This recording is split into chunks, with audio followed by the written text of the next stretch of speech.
Assalamualaikum warahmatullahi wabarakatuh.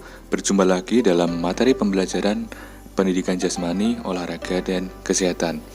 Kali ini kita akan belajar tentang senam. Senam adalah bentuk latihan fisik secara sistematis dengan melibatkan gerakan-gerakan terpilih dan terencana untuk mencapai tujuan tertentu. Adapun senam lantai merupakan salah satu jenis senam yang meliputi berbagai keterampilan gerak. Kali ini kita akan membahas beberapa hal tentang senam lantai, di antaranya jenis-jenis senam lantai baik yang menggunakan alat maupun yang tanpa alat, tujuan dan manfaat senam lantai, latihan fisik untuk kegiatan senam lantai, serta aspek yang harus diperhatikan dalam kegiatan senam lantai. Senam lantai dapat dilakukan dengan bantuan matras. Unsur-unsur senam lantai terdiri atas gerakan mengguling, melompat, meloncat, berputar di udara, serta menumpu, baik dengan tangan ataupun kaki. Senam lantai dapat dilakukan tanpa alat dan dengan alat. Yang pertama adalah senam lantai tanpa alat. Di antaranya yang pertama guling depan atau forward roll. Guling depan merupakan gerakan berguling ke depan dengan urutan gerak dimulai dari tengkuk, punggung, pinggang, dan panggul bagian belakang. Yang kedua adalah guling belakang atau backward roll.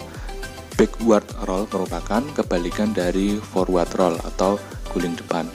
Gerakan berguling ini dimulai dari pinggul, pinggang bagian belakang, punggung, tengkuk, kemudian berdiri dengan kedua kaki. Yang ketiga adalah handstand atau berdiri dengan kedua tangan. Gerakan ini memerlukan kekuatan tangan.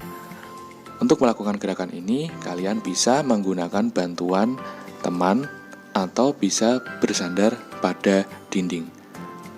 Pastikan kalian aman untuk melakukan gerakan ini.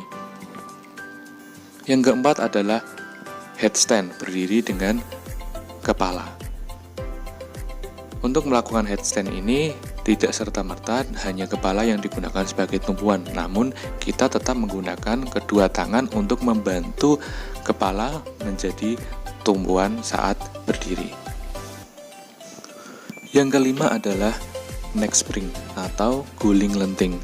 Gerakan guling lenting ini diawali gerakan seperti saat melakukan roll depan, kemudian dilanjutkan dengan melakukan lentingan tubuh ke depan atas, dan diakhiri dengan berdiri. Gerakan tubuh melenting ke depan atas yang dimulai dari dahi, kemudian dilanjutkan dengan melenting ke atas kepala, bahu, pinggang, pinggul, dan kedua tungkai, serta lengan juga ikut melenting.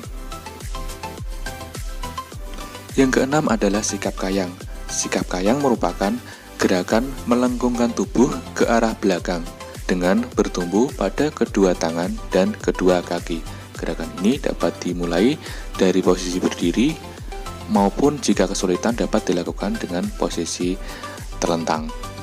Yang ketujuh adalah sikap lilin. Sikap lilin merupakan gerakan bertumpu pada tengkuk dengan ditopang oleh kedua siku.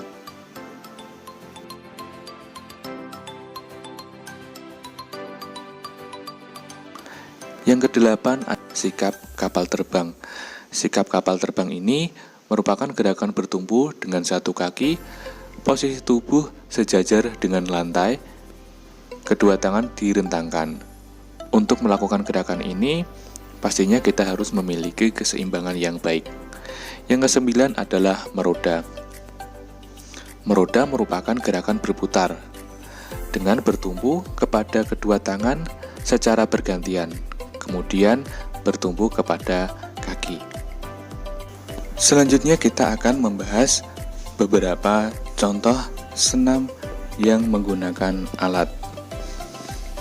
Yang pertama adalah kuda pelana. Yang kedua, gelang-gelang atau ring gimnastik. Yang ketiga, kuda lompat.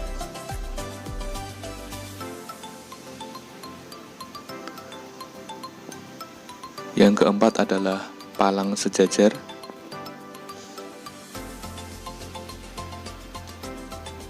Yang kelima, palang tunggal.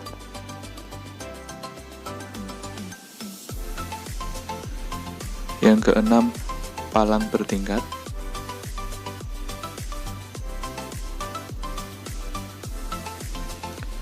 Yang ketujuh adalah balok keseimbangan.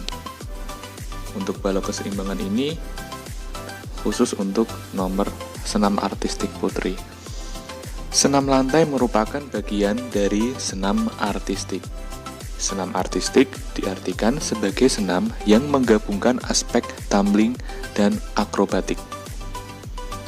Berikut ini merupakan kategori senam artistik untuk putra dan putri. Untuk kategori putra, ada senam lantai atau floor exercise, kuda pelana, gelang-gelang, kuda lompat, palang sejajar, dan palang tunggal. Sedangkan yang diperlombakan untuk kategori putri antara lain senam lantai, kuda lompat, palang bertingkat, dan balok keseimbangan. Tujuan dan manfaat melakukan senam lantai. Tujuan senam lantai yaitu untuk meningkatkan kemampuan melakukan bentuk-bentuk gerakan senam lantai, baik dengan bantuan alat maupun tanpa alat. Kemudian keuntungan melakukan senam lantai antara lain, yang pertama, kemampuan gerak tubuh menjadi semakin baik.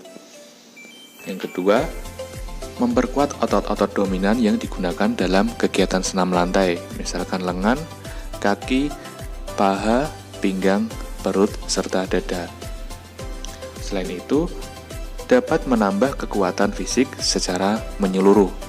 Yang keempat adalah menjaga keseimbangan tubuh, melatih lompatan, memperbaiki postur, melatih fokus, membakar lemak, serta dapat melancarkan sirkulasi darah.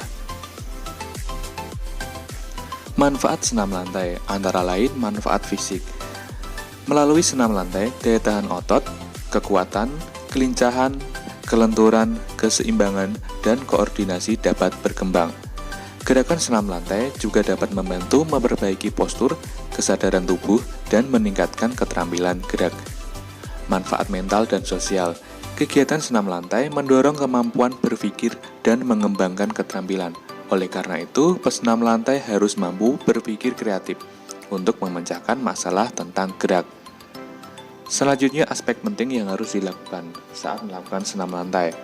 Yang pertama, pastikan kalian melakukan pemanasan sebelum beraktivitas. Mulailah dari gerakan yang ringan sampai ke yang sulit. Konsentrasi penuh saat melakukan gerakan. Patuhi ketentuan teknik gerakan atau instruksi dari guru. Berpakaian senam yang sesuai. Menggunakan matras setiap melakukan senam lantai. Pastikan matras dan keadaan sekitar aman untuk melakukan gerakan senam lantai. Pastikan selalu dalam pengawasan saat melakukan gerakan atau latihan. Yang terakhir, lakukan pendinginan atau relaksasi sesudah melakukan aktivitas senam. Demikian materi untuk pembelajaran kali ini. Kurang lebihnya mohon maaf, semoga bermanfaat. Wassalamualaikum warahmatullahi wabarakatuh.